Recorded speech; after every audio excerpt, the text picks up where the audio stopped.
New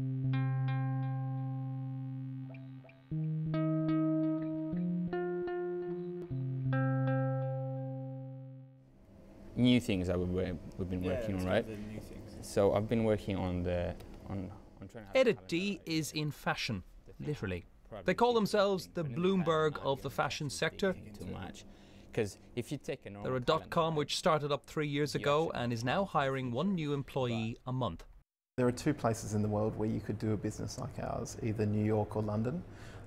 We looked at New York, we looked at London. It seemed like the talent pools were fairly equivalent, and it seemed like the friction for doing business was maybe a tiny bit lower in New York, but getting much better in London.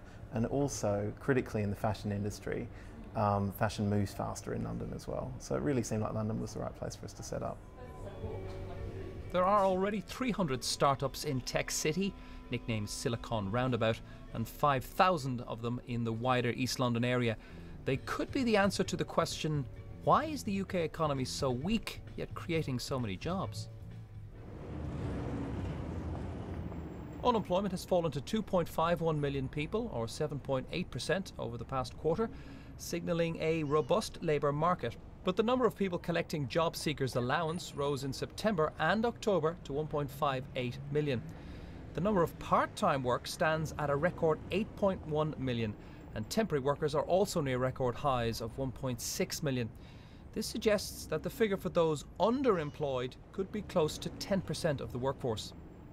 I don't think one would say that the data released this morning were weak. Some signs in the claimant count of a small increase that maybe it's beginning to move, but there were still, falls in unemployment, a rise in employment, big increase in total hours worked. This is still a pretty strong labour market. It's going to show you the date. That's perfect. There's very little unemployment in Tech City. Business is booming and it's creating a virtuous circle, meaning its success attracts the best software developers and tech engineers in Europe.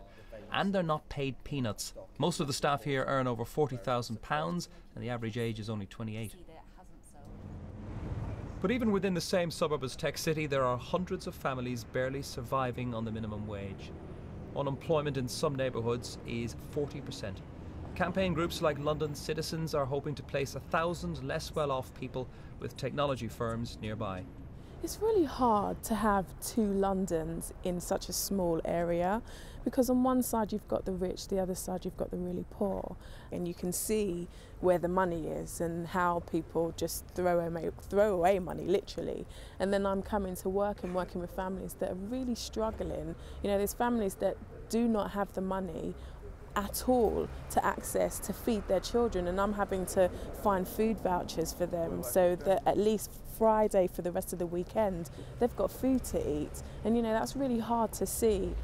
It may not be very aesthetic, but Silicon Roundabout and its environs may yet prove to be a thing of great beauty. An ecosystem of hundreds of startups employing thousands of well-paid people.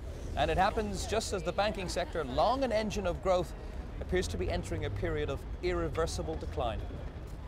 The financial sector accounts for around 10% of the UK economy, but few people believe that it will remain that high in the coming years.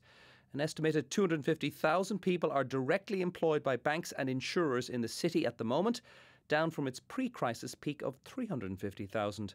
And with all major banks cutting staff, especially in investment banking, staff numbers will probably be at a 20-year low by next year.